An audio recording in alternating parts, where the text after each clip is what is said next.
Today we are talking about Burgoyne's objective, Old Bennington and the Continental Storehouse. Bennington Battle Monument was built to commemorate and mark the site of the storehouse that was successfully defended at the battle. What was this storehouse, and where was it? Who was involved with the supplies stored there? And what about the money that paid for those supplies? I have put together new information about this important Revolutionary War supply depot in Vermont's most revolutionary town of Bennington. We don't have any sketches or pictures of the storehouse like this one from New Jersey. And of course, this image lets us know that ours was not the only Continental storehouse. I've uncovered a lot of new information about the storehouse, and there really has never been anybody who has researched this topic. Only John Spargo, who wrote a few accurate paragraphs about it in his second book about the monument. His descriptions are really nice, and I find them accurate, but much too little for such an important subject. This subject includes the business of Army supply, including headquarters, called Army Logistics, concerning food, tents, military equipment, and daily rations, transportation, and storage. To sum that up, an army marched on flour and beef. All else was extra. And also beer and rum. So those things are all very well known, and there's been plenty that's been written on that subject. So let's start with a discussion of the people involved with the logistics here in Bennington. John Fassett was an original Bennington settler. He and his wife, Mary Woolley, came to Bennington in 1762 from Hardwick, Massachusetts. At his house was held the first town meeting in Vermont. He was deacon of the Separatist Church in Bennington, shown here. He was captain in the Bennington Militia. He was second behind Samuel Robinson. The militia was formed in 1765. He operated a tavern where the monument was built. He made whiskey and probably sold land and supplies to settlers coming to Vermont, especially Bennington and Shaftesbury, where he once owned the land that became South Shaftesbury. Deacon John would become a commissary and wagon driver for the militia. His sons did similar things, and this family would all be prominent members of the Bennington community and then Vermont's early government, with Thomas Chittenden and the Allens. John Fassett stored supplies on his property for the Bennington Militia or the Green Mountain Boys. Unknown to most historians, Bennington had acquired 2 cannon and a mortar from an old fort in Williamstown for defense in 1772. They were probably stored here by John Fassett. The military training grounds were also where the Fassett or public storehouse was. There is reference to an old powder shed being used for military training days. Could that have been Deacon John's shed?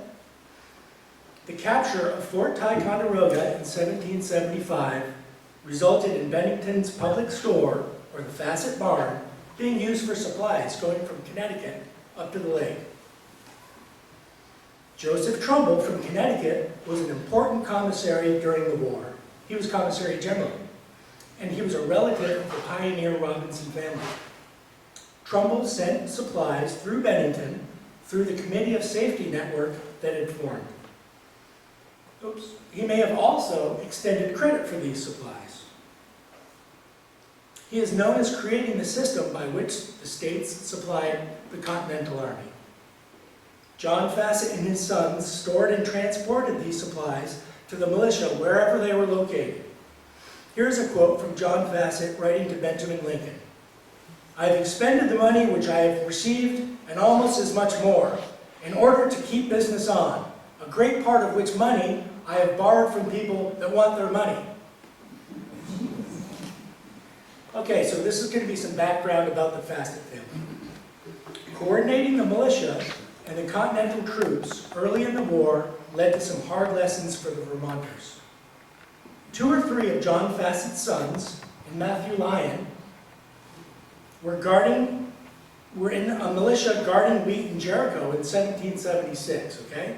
The year when Carleton led the same invasion down Lake Champlain that Burgoyne would the following year in 77, okay?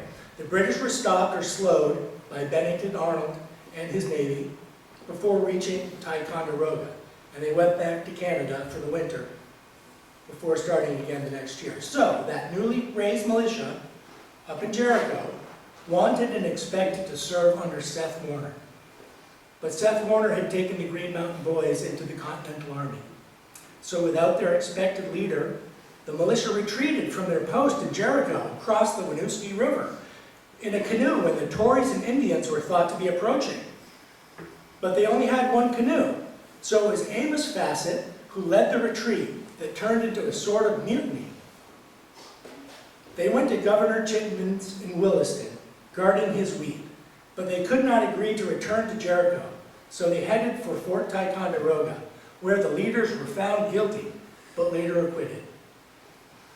The retreat was a good idea, as they surely would have been killed or captured. The results were Matthew Lyon gained a coward's reputation, and he was criticized as having carried a wooden sword. General Gates wasn't pleased, and he had Lyon court-martialed, fined, and thrown out of the army. So what about our Fassets? Jonathan and Amos were not paid until months later, and Amos got a whipping, 39 lashes. Lyon and Jonathan, two of the 5 lieutenant leaders there, learned the hard lesson that the militia were not treated as equals with the Continental Army. Lyon and the Fassett brothers turned to leadership roles within Vermont after this. Matthew Lyon would also later become famous for a fight in Congress that included fireplace tongs. Lyon's legacy is fiercely defending revolutionary Republican ideals later in an era of federal party dominance, okay? So, the 76 invasion that was halted would help the Patriots to be better organized and prepared the next year.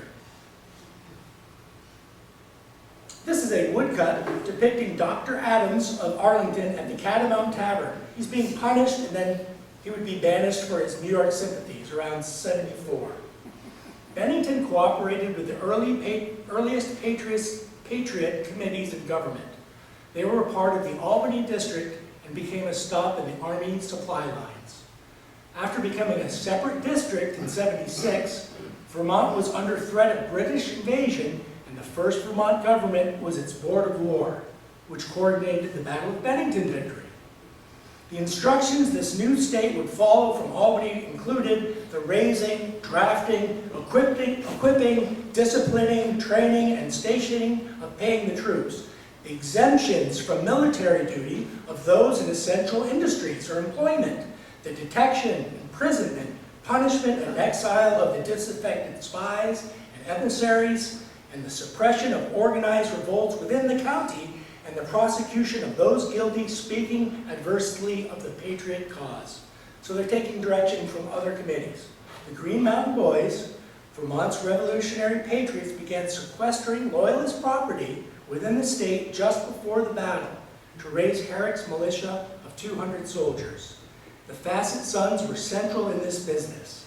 The Fassets, Deacon John, John Jr., Jonathan, David, Amos, and Benjamin had traded officers' duties in the militia for the roles of commissaries, quartermasters, and wagon drivers.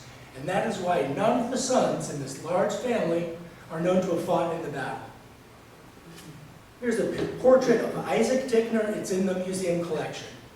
Also, just before the battle, Isaac Tickner came to town to gather and store supplies in Bennington for the Continental Army as commissary. He is adding another layer to an existing supply depot location. He was sent over from Albany, where he'd been working with Philip Schuyler. His first appointment was made by John Lansing of Albany. He never married or had any children, but he's known to have had an affair with Samuel Herrick's wife. Isaac Tickner would later become Vermont's 3rd governor, so more on him later. I worked at the Bennington battlefield and I painted the signs. John Stark came to Bennington about a week before the battle happened. His militia had supplies that were famously provided by New Hampshire Speaker of the House, John Langdon, which were money, his household plate, and rum. We remember the rum, but many don't remember that Langdon fought in the battle. Supplies were gathered in Bennington for Stark's militia army, probably at that Facet storehouse, or spread around to other barns in case of fire. Militia soldiers were ordered by the Council of Safety to provide themselves with the guns and equipment needed to fight in the militia. These and other things were available to buy in Bennington from the state or public stores or other private suppliers. So let's talk just a little bit about our famous battle. At this time, the British Army, starting out in Canada, attacked Bennington for supplies that they needed to capture Albany, New York. They had hoped to capture a 30-day supply in Bennington in southern Vermont.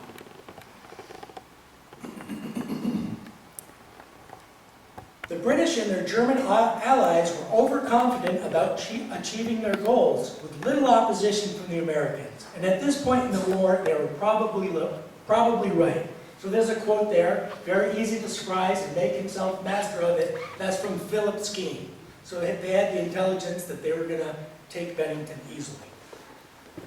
So this is Colonel Baum. He's in Cambridge. He's standing in a cabbage patch, and he's in front of the house that would later become the Checkered House, that there are several famous paintings of.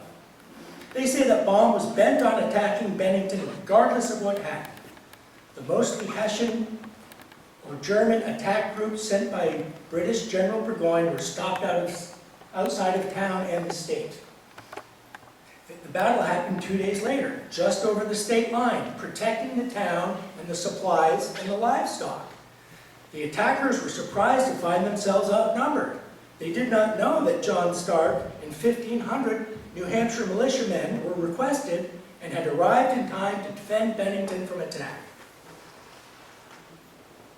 These skilled horsemen, or dragoons, sent to surprise Bennington, were miscast as defenders, and John Stark's army of New Hampshire, Massachusetts, and Vermont militia captured many of the attackers, including the entire dragoon, or cavalry unit, looking for horses in Vermont. And of course the British wanted the horses from Vermont. British General Burgoyne and German General Riedesel were both dragoon soldiers. So they really wanted a dragoon regiment. Here's the Leroy Williams painting, very famous painting down in the lobby. Stark mentioned the battle began at 3 p.m. with a coordinated shooting of guns from the spread apart units. The Council of Safety, at 6 p.m., mentions 450 of the prisoners, including the dragoons, were arriving in Old Bennington. The battle happened 7 miles away. So that's how quick the battle happened and how long the first part of the battle was. The log walls or breastworks on Hessian Hill at Bennington Battlefield would have been defended well by Breyman's Grenadier Column, those reinforcements, had they gotten here in time. The Green Mountain Boys and the New Hampshire men were fighting to preserve their children from the tomahawk and their roof trees from the torch. Local tradition says that it was at Eldad Dewey's house that the women of town had gathered before the Battle of Bennington, and also refugees from the northern towns. Also, on Harwood Hill, the women gathered with their children in the woods while the battle was raging in their hearing and spent the day in prayer. Also, we know that many people went to Williamstown. The Dewey House is shown here on this postcard next to the St. Francis Church. This is now the site of the dollar store.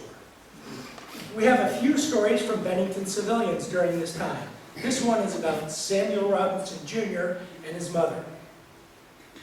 As he was returning, he stumbled upon his own old mother, who had started from the house and already proceeded some distance to be more sure of flight in case of an overwhelming attack from the enemy.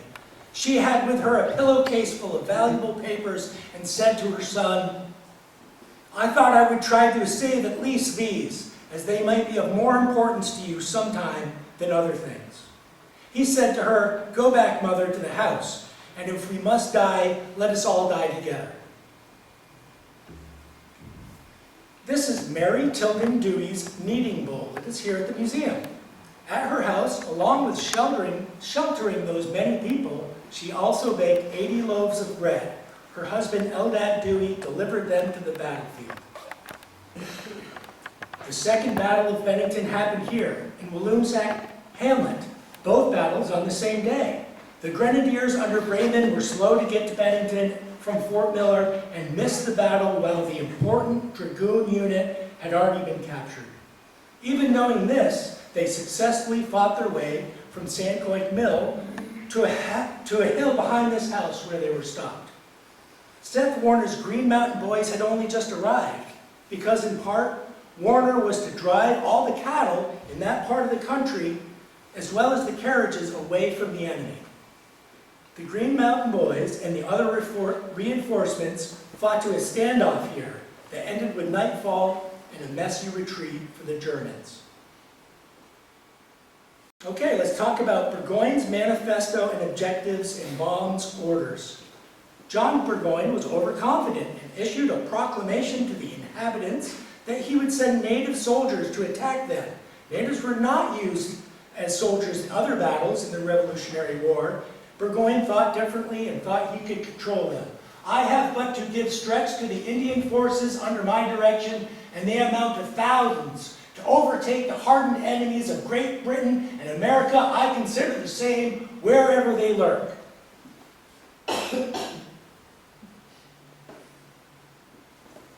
Burgoyne's instruction to Baum include arresting the Bennington leaders.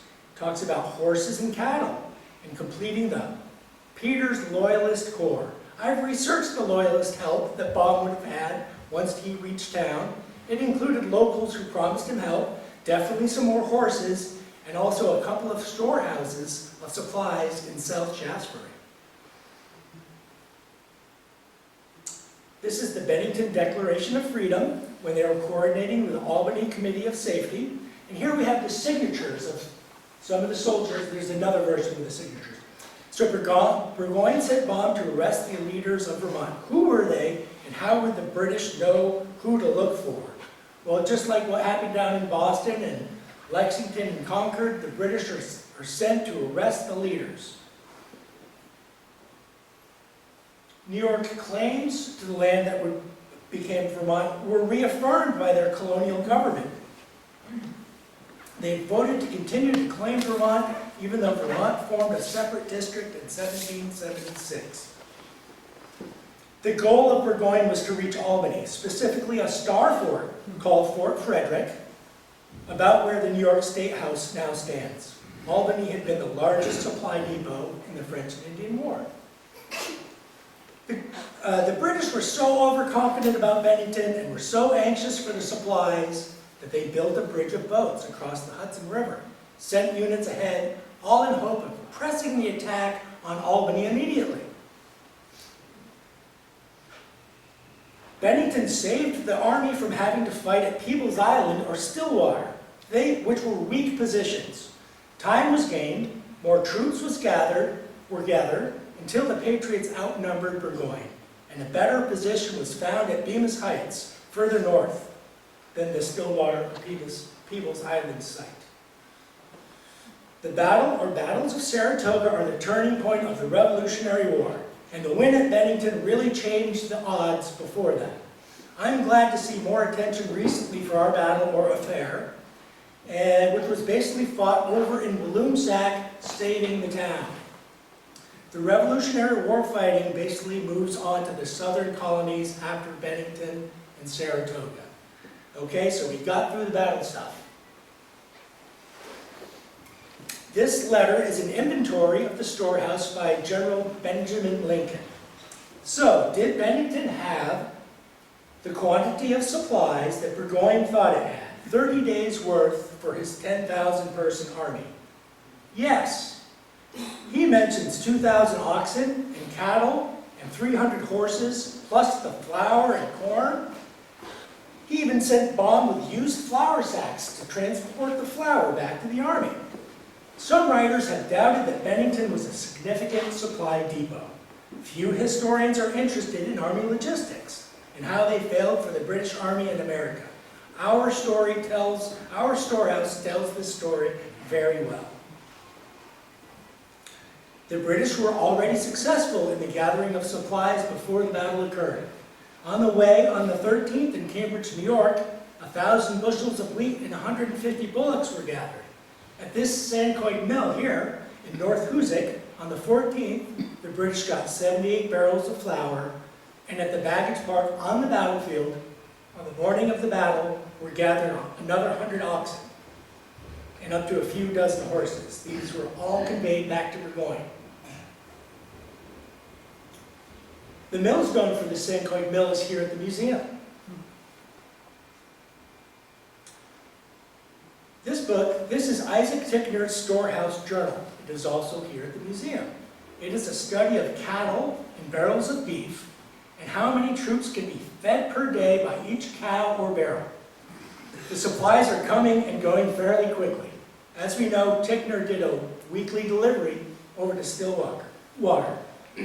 So what was on hand in Bennington? When you look at the Storehouse Journal, left by Tickner, and the inventory letter by Benjamin Lincoln, plus all the supplies the British and Germans already plundered on the way to town, and compare this with the soldiers' needs for 30 days, you will find that Bennington was exactly the 30-day supply plum that Burgoyne thought it to be. But the Patriots had hidden or moved away many of the supplies before the attack. On August 14th, the enemy were stopped outside of town. This gave the supply personnel 2 days to hide, move, or sell the important goods. We have a great story for this.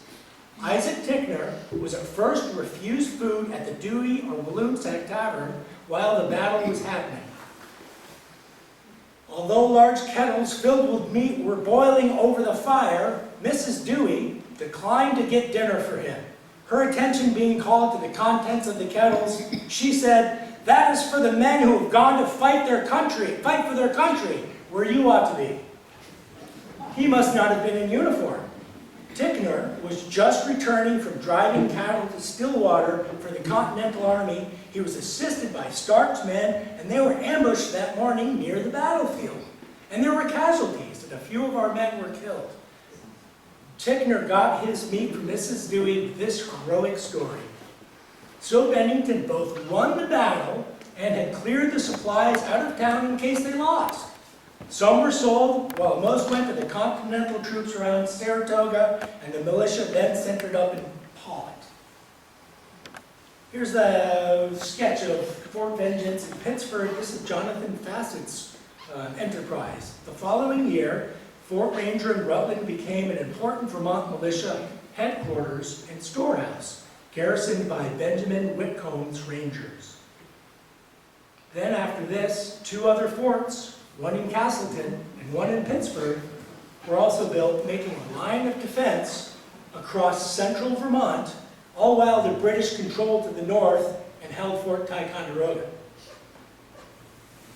The junta, Vermont's early government, including John Fassett Jr., in part moved to Arlington, in part to occupy the houses of local Tories and to protect the state from the west. The Council of Safety was now taking the estates of loyalists and selling them to fund the state, often selling them to themselves or buying them themselves. This is Ralph Earl's View of Bennington, painted in 1798. It's here in the hallway, just outside. In the center of the painting is the hill the monument was built on. Monument Avenue and Dewey or Walloomsac Tavern on the right. West Road is in the foreground. The view is from about where Quarry Lane or Fox Hill Road now is, okay, or Camelot Village. And in the distance are the mountains of Shaftesbury, Arlington, and Manchester. Amazingly, it appears that the Fassett Barn is painted by Earl, knowingly or not, on the hill next to the State Arms House. More on that later. Where the Four Chimneys now is where Joseph Farnsworth's house was. Joseph Farnsworth served in the Battle of Bennington in his capacity as commissary. He had previously served as commissary in Charleston, New Hampshire at Fort No. 4. He had been commissary there in 1766, supplying the British during Pontiac's uprising at the end of the French and Indian War. His supply lines included using the Arms Tavern in Brattleboro, named after John Arms. Isaac Ticknor's still existing house has a formal garden, barns, and pastures that are central in this painting. Okay, here we go with some background information. In 1780, through the recommendation of Isaac Ticknor, George Washington issued an order forbidding Vermont from receiving any supplies from the Continental stores in Bennington, and also to abstain from all acts of authority. The Vermonters retaliated on Ticknor by prohibiting the exportation of wheat, flour, pork, or any other provisions. Meanwhile, Ticknor went and took the Vermont treasury from an unlocked drawer in Ira Allen's house while Ira was away on state business. And next, Colonel Udny Hay, the Commissary General at this time, requested permission to buy supplies in the New Hampshire grants. The use of that name instead of Vermont was resented. Our story takes us next to the Vermonters. It was Ethan Allen, who quickly supplied the state with gunpowder from Connecticut and seems to have built a new storehouse for this. Stay right there. After this, Ticknor was court-martialed, the commissary department was reorganized, all while the continental dollar was deflated and devalued. Ticknor was found not guilty, but in truth the commissary agents made huge profits on the war, which contributed to the inflation. Soon after this, he became a lawyer with political ambitions, and Ticknor would then petition the state and receive leniency for his and his agents' large debts contracted for the public in purchasing supplies for the Continental Army.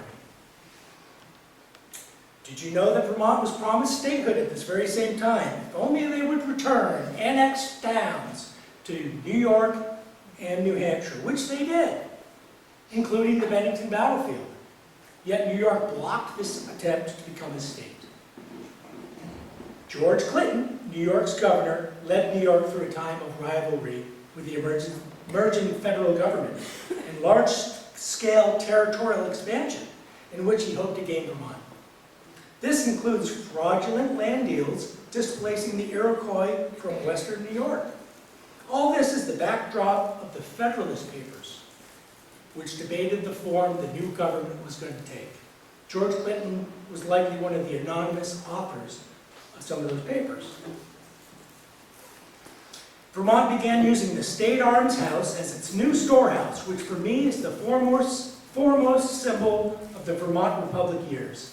It may have been built to store the newly bought Connecticut powder. The militia still had their training ground on this hill, and the powder, lead, and muskets were stored in the State Arms House. While food for the soldiers was now provided by each town for their own troops. It was built in 1780 by Jonathan Robinson and his wife, Mary Fassett, Deacon John's second daughter.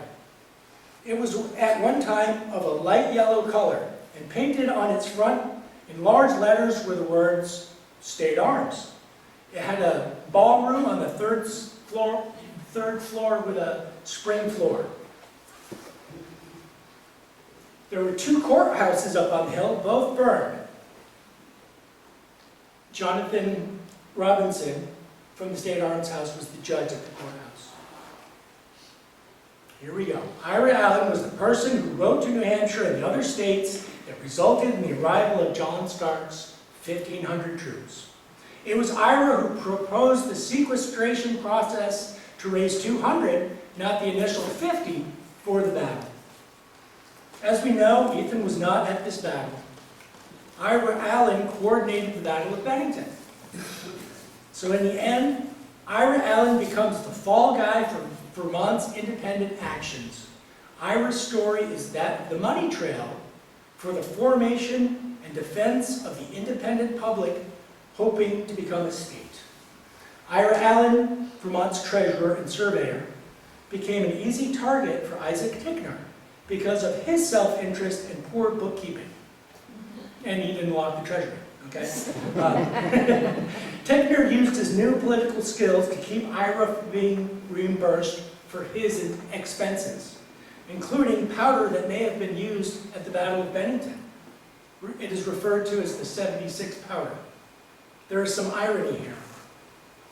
Okay, so Tickner sided with Governor Clinton of New York and Alexander Hamilton in seeking compensation for lands in Vermont that New Yorkers still claimed. This was actually a part of the terms of the Treaty of Paris, the ending of the Revolutionary War. Tickner successfully pushed Ira Allen out of power and into bankruptcy, while he also undermined Thomas Chittenden. Chittenden had given a town on the border with Canada to Ira Allen for security for the debts the state owed him, called Woodbridge. It is now Highgate, roughly. The Federalists considered this all to be fraud, but they were wrong. So firmly in power at the time, Isaac Tickner and the Federalists displaced Chittenden for the vote on the agreements with New York and the vote on accepting the Constitution and becoming the 14th state in 1791. Tickner would get the governor position back after this one important term on the outside. Tickner would then become a U.S. Senator and increasingly powerful in Vermont until he became governor. Back to the top of the hill, the state arms was used throughout the War of 1812 as Bennington's military headquarters. It was most famously connected with John Stark and a Battle of Bennington anniversary, which he couldn't attend, but he wrote a toast for the day. "Live free or die, death is not the worst of evils," which has been New Hampshire's state motto for many years. Okay, now that we have become familiar with those uphill buildings, let's talk about what replaced them. The Battle Monument was built in the center of the highway on the crest of the hill, as nearly opposite to the site of the old Continental Storehouse as practical. So where was this highway? As a part of the new Battle Monument's design, a section of old Bennington's buildings were removed, including the state arms, which was the site of many Battle and 4th of July celebrations. Many thought it was a mistake for Bennington to build a historical monument and tear down the only historical building on the grounds. John Fassett's Tavern had burned in 1777 before this. Bennington's Old North Road leading from Monument Avenue to Harwood Hill was discontinued, although the bridge and road to the north were already closed some years before this. Here's a portrait of Highland Hall, another thing, one of many that are here at the museum. The Monument Association was formed around 1880 to design and build the Bennington Battle Monument. Highland Hall, who spearheaded the building effort, and especially the final design, worried that the exact locality, that is to say within a few paces of the Continental Storehouse, where the stores Burgoyne's army so sadly needed and so signally failed to get, is not now known. George Wadsworth Robinson, a descendant of the pioneer Robinson family, heard this, and he famously marched up to the storehouse with a spade and crowbar, and he dug up several stones of its foundation, revealing its location. Despite this, the monument was built where it is, which was then the center of the road and opposite the Bassett Barn or Continental Storehouse by about 30 yards. A stone slab marker was put there to indicate the location of the building known as the Continental Storehouse. It was installed by the Fay family. It read, "On this site stood the Continental Storehouse, the rendezvous of the Green Mountain Boys who fought the glorious Battle of Bennington of August 1777. This battle turned the scale of victory in favor of American independence. To the memory of those patriots, this humble monument was erected by one who had a father and 9 uncles in the battle, one of whom was killed." John Fay. The Key House. John Baker, that's the key house over there. John Baker, the original monument caretaker who lived at the Key House, said, right north of where the marker is, marks the site of the Continental Storehouse, just near the parking lot. So the caretaker's house or key house was built almost on the site of the storehouse, because the first Continental Storehouse is in this picture in front of the key house on the left. And John Baker said, that's him and his son in the picture there, he indicated it was to the north of the marker. It says monument key kept here. More markers replaced the first but had the same text. These included a barrier around them. And notice the granite posts. Now recently, the site of the Continental Storehouse has become partially lost a second time. What would Highland Hall or the Fay family think?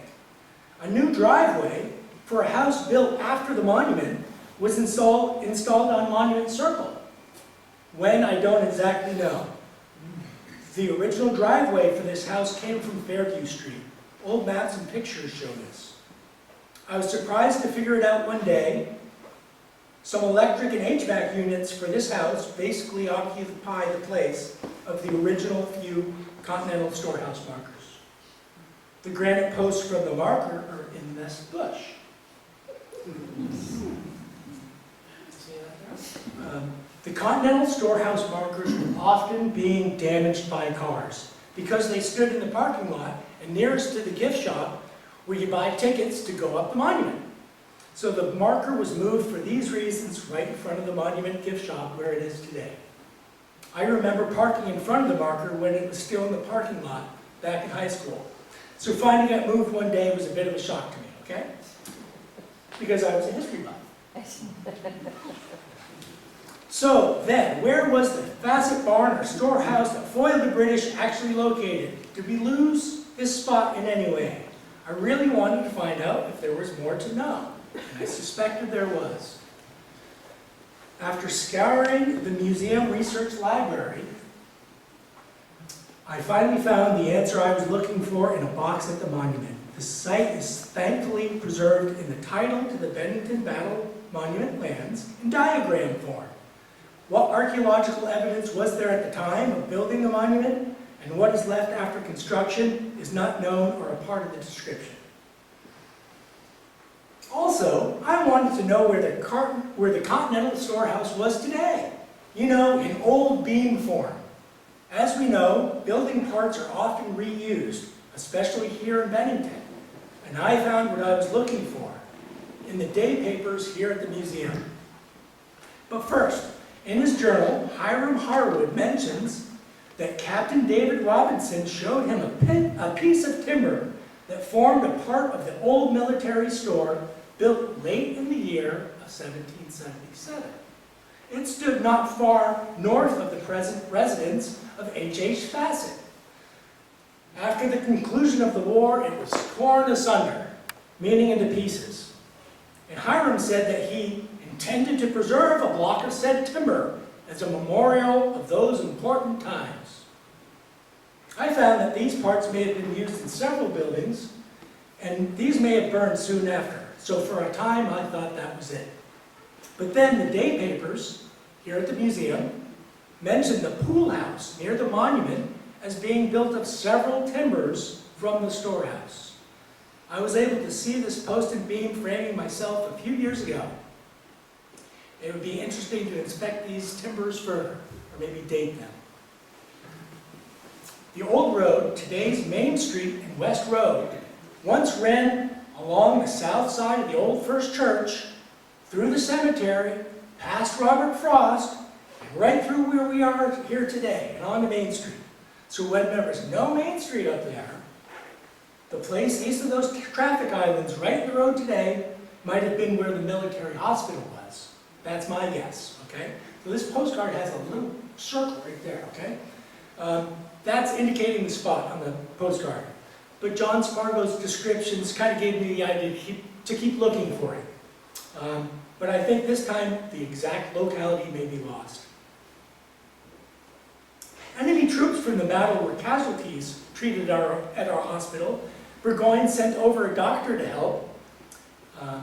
John Spargo really did want a marker for the hospital, but it never happened. Here's a great view from the top of the monument. You can see the 3 traffic islands there. In the middle is the Meeting House Island. On the south is the School Island, further away. And the closest island, to me, I've been calling the Hospital Island, or a lost part of the Continental Storehouse legacy. Okay? These islands appear different in all these different pictures you see. Anyhow, you can see on this picture David Robinson's house and some barns behind David Robinson's house. In 1778, David Redding stole guns from a large Robinson barn that was also a storehouse. That could be the barn or a rebuilt version of it. And he was hung in Isaac Tickner's backyard over here.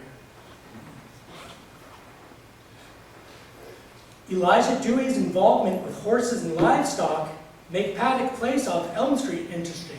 This painting is just in the hallway. And it's a possible location for the horses Burgoyne expected to capture in Vermont. And of course, there's several barns behind the balloon sack, probably at least one stable. And we have seen that Tickner had barns, and he lived next to Farnsworth, and all 3 were connected on West Road. So that could be a really good place for where the horses were kept. Again, not capturing the up to 300 horses that could have been in town was a big deal and a big win for the Patriots. Where was the cattle and oxen kept in Bennington? Thousands of them at a time? According to the British, my research has led me to Stephen Hopkins, another original Bennington settler who lived on Gore Road. And nearby was a farm owned by Jonathan Fassett. Other Continental Storehouse sites in Bennington include the Mirror House on Week Street. It is built of the State Arms Foundation stones. Isaac Tickner's house on West Street, also the West Road, also the site of the David Redding hanging. The Herrick Tavern and Soldiers' Encampment on West Road. Barracks may have been built here for the troops.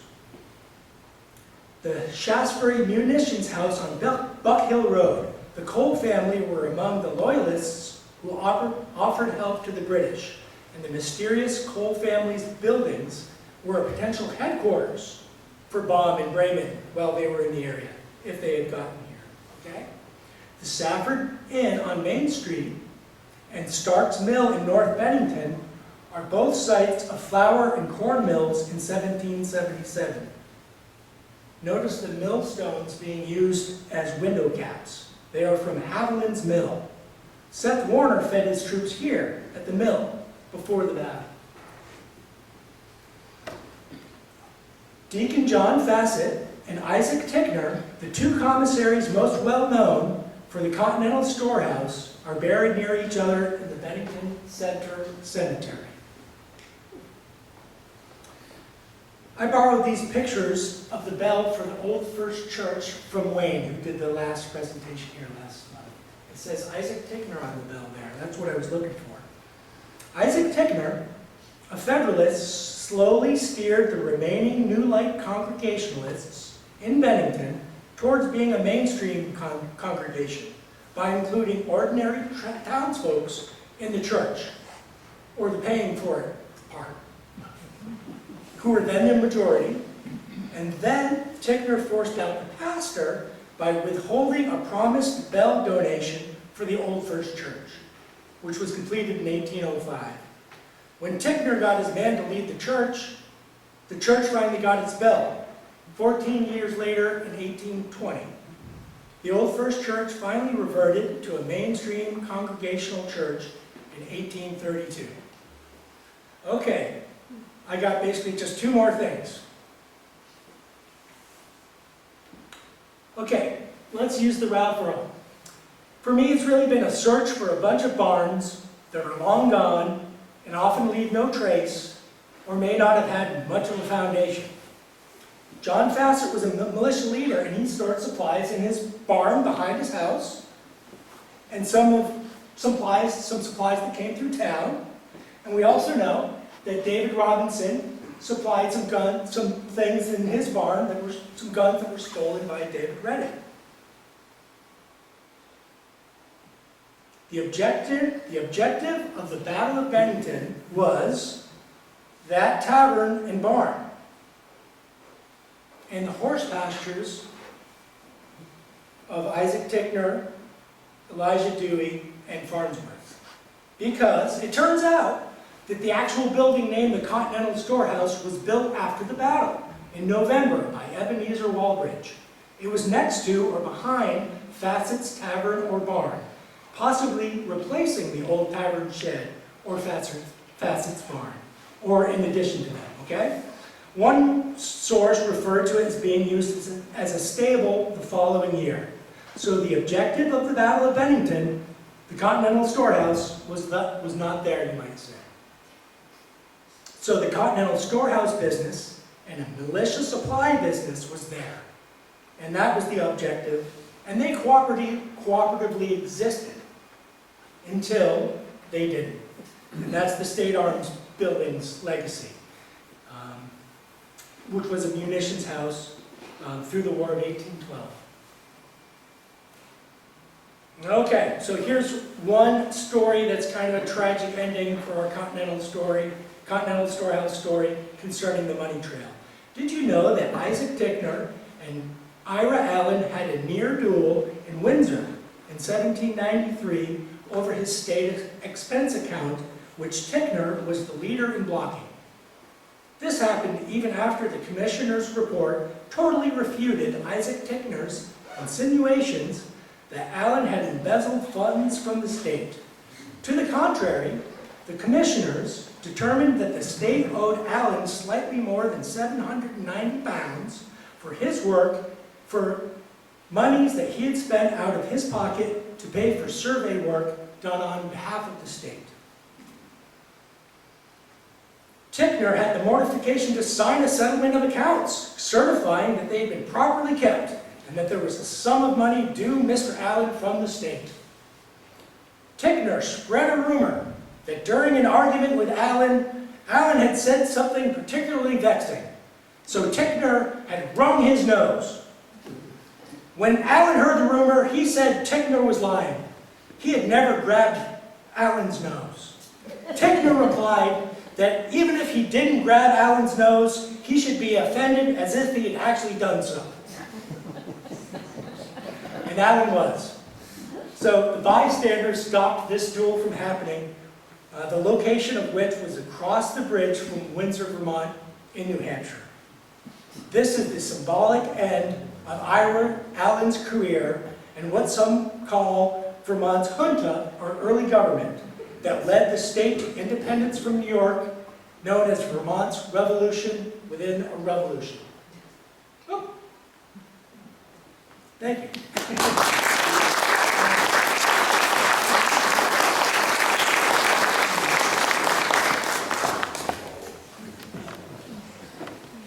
Could you comment on the proposed excavation work at the monument, to the storehouse? Right, I do hear that they're proposing to look around for the site of the Continental Storehouse up there, and I don't know much more about that, but they're going to be looking in the parking lot, I think, somewhere. There's a diagram that should give them a pretty good start that has lots of figures and distances, and what they're actually going to find, I don't know. I did suggest that maybe looking in there was a well in front of Facet's Tavern, maybe there might be some stuff down in there. In the back. Approximately how many Native Americans fought with the British and the Germans at the battle?